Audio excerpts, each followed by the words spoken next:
All right, Psalm 120, let's call this week's set of lessons where, understanding that where seems to be the through line running in between these 7 chapters, or the 7 chapters we're looking at this week. Understanding that here in Psalm 20, where is causing this psalmist trouble because he is having trouble finding peace in his home. Not so much because of what's going on in his home, as much as he's having trouble with the environment in which he is living. Beginning in verse 1 of Psalm 120, he's going to say, "In my distress, I called to the Lord." And the good news is, my ad lib, he answered me.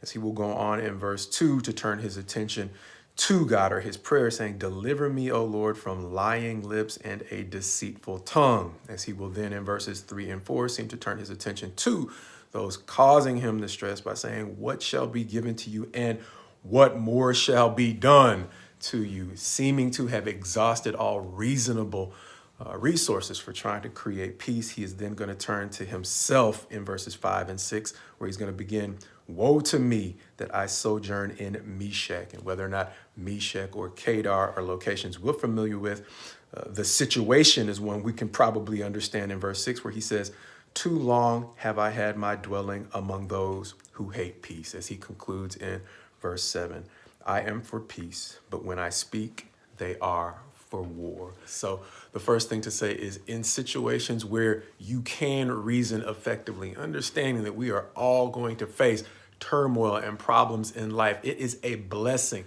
not so much to be free of conflict, but to find yourself in a situation where you can reasonably work through it based on simple things like facts.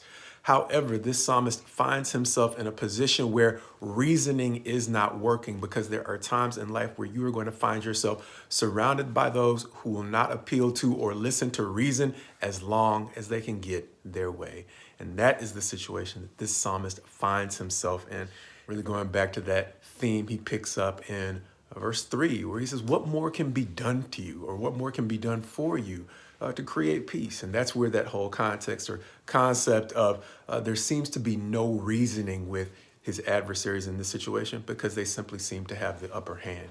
Thus, that sets the context for what we might see the rest of this week, as we will see these psalmists, whether it's David or different psalmists, as we go into the Psalms of Ascent, they are going to turn their focus into different places where they look for help. Sometimes they'll say we look to the hills. Sometimes they'll say we look to the heavens. Sometimes, as David will say, in contrast to this psalmist, "I was glad when they said to me, 'Let us go to the house of the Lord,'" because the peace that this psalmist seems to be deprived seems to be that something that David looks forward to in the midst of God's people, in particular, those who are genuinely seeking peace. As the rest of the Psalms will go on to talk about the ways in which God surrounds his people in times when they have genuinely sought refuge in him. And so, in contrast to this psalmist, as he says in the very first verse, his distress at not being able to find peace in his circumstance, the rest of the Psalms for this week will help us find hope in being able to find, God willing, those times in our life when he will begin to answer after our adversaries have stopped listening.